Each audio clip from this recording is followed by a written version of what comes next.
Hey, Vision Chasers, this is Dr. Bird here. In 1939, there was a ship called the SS St. Louis that was carrying a little over 900 Jewish refugees from Nazi-controlled Germany. And these Jewish refugees, they were wanting a place to be safe. Well, unfortunately, they found the opposite, and it resulted in the ship having to turn around and take them back to Europe, where many of these German refugees died.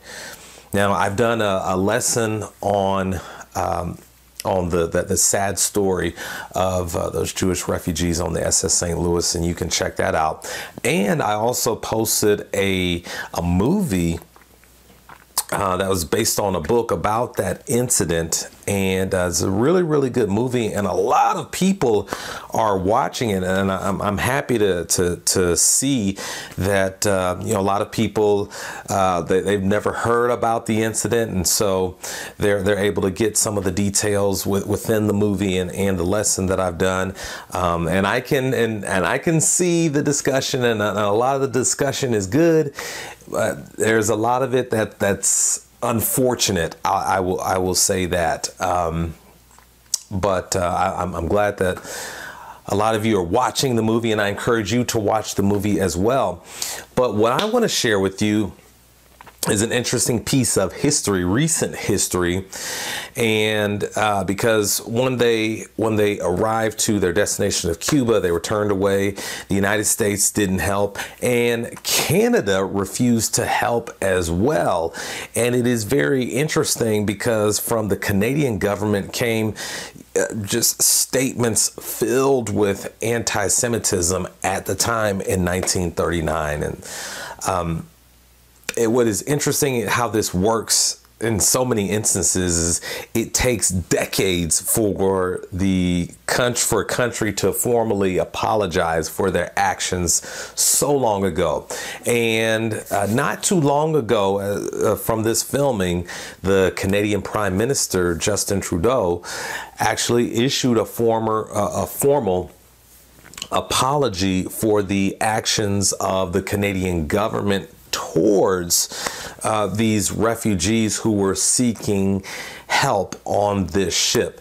And so I want to encourage you to check out the lesson, check out that movie Voyage of the Dam, and you know, check this out as well, because it's just the thing about history is that it's ongoing. There's always you never know when there's going to be another part, another chapter to the story. And so what you're about to see here, this formal apology, this is another chapter in the story of those individuals who were on the SS St. Louis. So enjoy. On May 15th, 1939, more than 900 German Jews boarded an ocean liner called the St. Louis. The passengers had been stripped of their possessions, chased out of their homes, forced out of their schools, and banned from their professions by their own government. Their synagogues had been burnt, their stores raided, their clothing scarred with yellow stars. They had been forced to add Israel or Sarah to the names they had known their whole lives. Women and men who had once contributed so much to their country had been labeled aliens, traitors, and enemies, and treated as such. Persecuted, robbed, jailed, and killed because of who they were. Nazi Germany had denied them their citizenship and their fundamental rights. And yet, when the St. Louis set sail from Hamburg that fateful Monday, the more than 900 stateless passengers on board considered themselves lucky. Lucky because they each carried on board an entrance visa to Cuba, a rare chance to escape the tyranny of the Nazi regime under Adolf Hitler. But by the time the ship docked in Havana Harbor, things would take a turn for the worse. The Cuban government refused to recognize their entrance visas, and only a few passengers were allowed to disembark. Even after men, women, and children threatened mass suicide, entry was denied. And so continued their long and tragic quest for safety. They would request asylum from Argentina, Uruguay, Paraguay, and Panama. Each said no. On June 2nd, the MS St. Louis was forced to leave Havana with no guarantee that they would be welcome elsewhere. And after the Americans had denied their appeals, they sought refuge in Canada. But the Liberal government of Mackenzie King was unmoved by the plight of these refugees. Despite the desperate plea of the Canadian Jewish community, despite the repeated calls by the government's 2 Jewish caucus members, despite the many letters from concerned Canadians of different faiths, the government chose to turn its back on these innocent victims of Hitler's regime. At the time, Canada was home to just 11 million people, of whom only 160,000 were Jews. Pourtant, yet, it was still too much for many Canadians, including Frederick Charles Blair, who was responsible for immigration in the government at the time. In a letter dated September 1938, the minister wrote, "Pressure by Jewish people to get into Canada has never been greater than it is now. And I'm glad to be able to add that after 35 years of experience here, that it has never been so carefully controlled." Not a single Jewish refugee was to set foot, let alone settle, on Canadian soil. The MS St. Louis and its passengers had no choice but to return to Europe, where the United Kingdom, Belgium, France, and Holland agreed to take in the refugees. And then, when the Nazis conquered Belgium, France, and Holland, many of them would be murdered in the gruesome camps and gas chambers of the Third Reich. Mr. Speaker, the story of the St. Louis and its passengers is no isolated incident. The government of Canada was indifferent to the suffering of Jews long before the St. Louis ever set sail for Halifax, and sadly, long after it had returned to Europe. Dans la foulée de la Grande Dépression, after the Great Depression, Canadian lawmakers had tightened up restrictions surrounding immigration by adopting selective economic and ethnic policies. For the government of the day, Jews were among the least desirable immigrants. Their presence on our territory, therefore, had to be limited. The government decided to impose strict quotas and to put together an ever-increasingly long list of requirements to act as a deterrent to Jewish immigration. As the Nazis intensified their attacks on the Jews in Europe, the number of visa applications rose quickly. Relatives living in Canada, embassy staff, immigration officers, political leaders were all inundated with calls for assistance. Rich businessmen who promised to create jobs, aging parents who swore they would become farmers, pregnant women seeking mercy, doctors, lawyers, academics, engineers, scientists who implored officials and the government to put their talents to the service of our country. They offered all they had and promised to comply with each of our demands. These refugees would have made this country stronger and its people proud. But the government went to great lengths to ensure that their appeals went nowhere, that their cries for help were left unanswered, for Canada deemed them unworthy of a home and undeserving of our help. By 1938, the world was wrestling with the growing refugee crisis. When leaders of all nations convened in Evian to discuss the future of Jews in Europe, no country stepped forward to drastically increase its quotas. Jews were viewed as a threat to be avoided rather than the victims of a humanitarian crisis. When Canadian lawmakers returned from Evian, they used their power to further tighten the rules around Jewish immigration, legitimizing the anti-Semitic sentiment taking hold at home and abroad. Bitter resentment towards Jews was enshrined in our policies, the same policies immigration officials would later use to justify their callous response to the St. Louis and its passengers. Of all the Allied countries, Mr. Speaker, Canada would admit the fewest Jews between 1933 and 1945. Far fewer than the United Kingdom and significantly less per capita than the United States. And of those it let in, as many as 7,000 of them were labeled as prisoners of war and unjustly imprisoned alongside Nazis.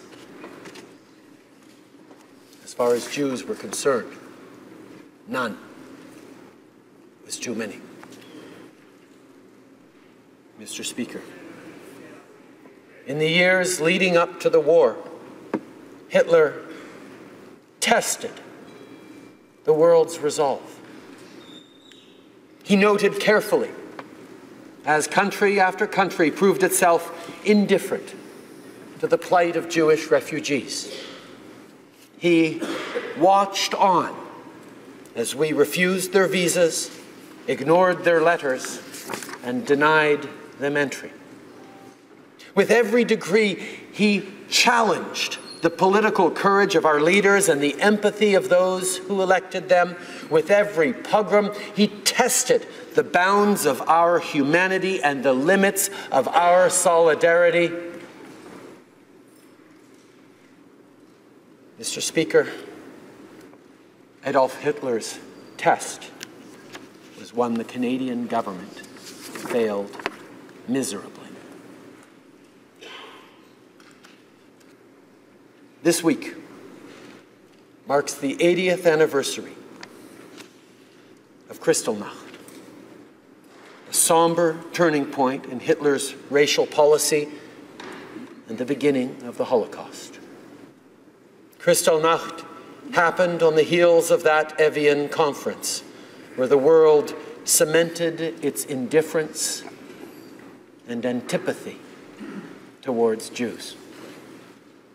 There is little doubt that our silence permitted the Nazis to come up with their own final solution to the so-called Jewish problem. Alors le Canada entrait en guerre. As Canada entered into war against Germany, as we were fighting to save democracy abroad, we were abandoning Hitler's victims here at home. What we were prepared to do there, we weren't prepared to do here at home. Neither the tragic situation of the St. Louis, nor the alarming reports coming from throughout Europe, nor the horrific details of a coordinated effort to destroy all Jews brought about a major change in policy. When the Allies learned of the existence of the concentration camps, they neither bombarded the rail lines leading to Auschwitz, nor did they act to save what was left of Europe's Jewish community. At war's end, Canada and the Allied powers came to realize the extent of the horrors of the Holocaust. We joined the rest of the world to strongly condemn Hitler's death camps and the abominable cruelty of his action. And yet, even the systemic and collective murder of 6 million Jews did not lead to a major change in our immigration policy. 3 years for Canada to open its doors. 3 years before we would take in Jewish refugees at the same rate we did non-Jewish German nationals at the end of the war. It would take new leadership, a new world order, and the creation of the State of Israel, a homeland for the Jewish people, for Canada to amend its laws and begin to dismantle the policies that had legitimized and propagated anti-Semitism. Mr. Speaker, Adolf Hitler alone did not seal the fate of the St. Louis passengers or the Jews of Europe. To harbor such hatred and indifference towards the refugees was to share in the moral responsibility in their deaths. And while decades have passed since we turned our backs on Jewish refugees, time has by no means absolved Canada of its guilt or lessened the weight of our shame. Mr. Speaker, today I rise in this House of Commons to issue a long overdue apology to the Jewish refugees Canada turned away. We apologize to the 907 German Jews aboard the MS St. Louis, as well as their families.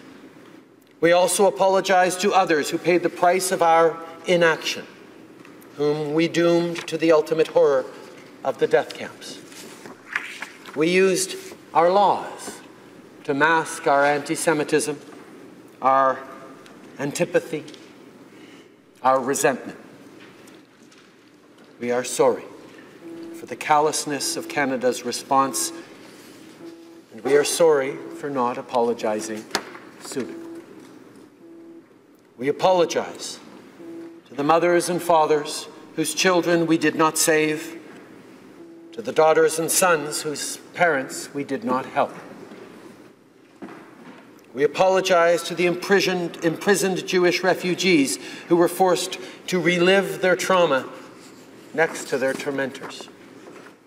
To the scientists, artists, engineers, lawyers, businessmen, nurses, doctors, mathematicians, pharmacists, poets, and students, to every Jew who sought safe haven in Canada, who stood in line for hours and wrote countless letters. We refused to help them when we could have. We contributed to sealing the cruel fates of far too many at places like Auschwitz, Treblinka, and Belzec. We failed them, and for that, we are sorry. And finally, we apologize to the members of Canada's Jewish community whose voices were ignored, whose calls went unanswered. We were quick to forget the ways in which they had helped build this country since its inception. Quick to forget that they were our friends and neighbors, that they had educated our youth, cared for our sick, and clothed our poor. Instead, we let anti-Semitism take hold in our communities and become our official policy. We did not hesitate to circumvent their participation, limit their opportunities, and discredit their talent. They were meant to feel like strangers in their own homes, aliens in their own land. We denied them the respect every Canadian, every human being, regardless of origin, regardless of faith, is owed by their government and by their fellow citizens. When Canada turned its back on the Jews of Europe, we turned our back on Jewish Canadians as well. It was unacceptable then, and it is unacceptable now. Your country failed you, and for that, we are sorry. Monsieur le Président. Mr. Speaker, we should be ashamed of the history of the MS St. Louis and of the horrific way Jews were treated before, during, and after World War II. Ashamed because those actions betrayed the promise of our country. That is not the Canada we know today, which is much more generous, welcoming, and compassionate than in the past. A place where citizenship is first and foremost defined by principles and ideals, not by race or faith. But this change in attitude, this transformation of our policies, did not happen by chance. It happened because Canadian men and women dedicated their lives to making this country more fair and more equal. It's thanks to these men and women, whose numbers included children of the Holocaust, Jewish refugees, and descendants of oppressed people. Women and men took part in social struggles for fairness, justice, and human rights. At home, they furthered the great Canadian causes that shaped this country, causes that benefited all Canadians. Abroad, they fought for democracy and the rule of law, for equality and liberty. The scope of their impact should not only be recognized, but celebrated. They were scientists and activists, ministers and singers, physicists and philanthropists. They were and continue to be proudly Jewish and proudly Canadian. They helped open up Canada's eyes and ears to the plight of the most vulnerable. They taught us tikkun olam, our responsibility to heal the world. Monsieur le Président. Mr. Speaker, when Canada chose to turn its back on these refugees more than 70 years ago, the government not only failed to help the most vulnerable, it harmed us all.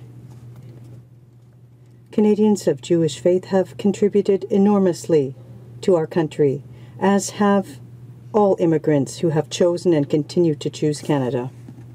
As we stand here today, we are reminded of not only how far we've come, but of how far we still have to go. During this Holocaust Education Week, it is all the more impossible to ignore the challenges and injustices still facing Jews in this country. According to the most recent figures, 17% of all hate crimes in Canada target Jewish people, far higher per capita than for any other group. Holocaust deniers still exist. Anti-Semitism is still far too present. Jewish institutions and neighborhoods are still being vandalized with swastikas. Jewish students still feel unwelcomed and uncomfortable on some of our college and university campuses because of BDS-related intimidation. And out of our entire community of nations, it is Israel whose right to exist is most widely and wrongly questioned. Discrimination and violence against Jewish people in Canada and around the world continues at an alarming rate. Less than 2 weeks ago, not too far from here, a gunman opened fire on worshippers at the Tree of Life Synagogue in Pittsburgh, killing 11 people and wounding 6 others.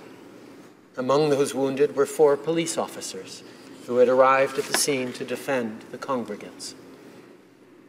These worshippers were gathered in peace to practice their faith.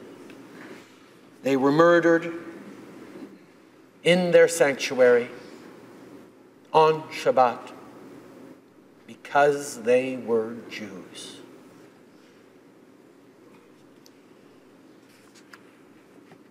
This was a heinous anti-Semitic act of violence, motivated by hate, designed to inflict pain and stoke fear in the Jewish community.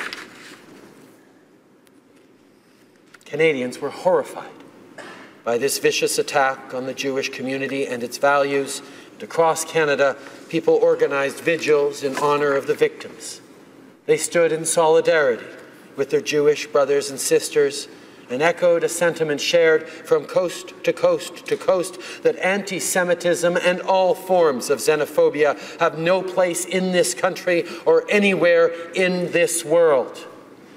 Canada and Canadians will continue to stand with the Jewish community and call out the hatred that incited such despicable acts.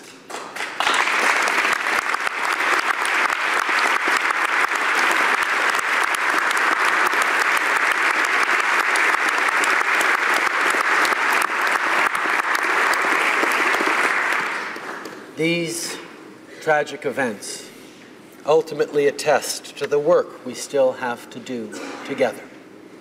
Work that begins with education, which is our most powerful tool against the ignorance and cruelty that fueled the Holocaust. Because, sadly, these evils did not end with the Second World War. Canada and all Canadians must stand up against xenophobic and anti-Semitic attitudes that still exist in our communities, in our schools, and in our places of work. We must guard our communities and institutions against the kinds of evils that took hold in the hearts of so many more than 70 years ago, for they did not end with the war. And following the recent horrific attack in Pittsburgh, Jewish Canadians are understandably feeling vulnerable. We know that here in Canada we are not immune to hate crimes grounded in anti-Semitism. Our government and members of Parliament is working with the Jewish community to better protect their communities against the threat of anti-Semitism. Places of worship are sacred, and they should be sanctuaries for all faith communities. There have been clear calls to do more through the Security Infrastructure Program to protect synagogues and other places that are at risk of hate-motivated crimes, and I pledge to you all now, we will do more.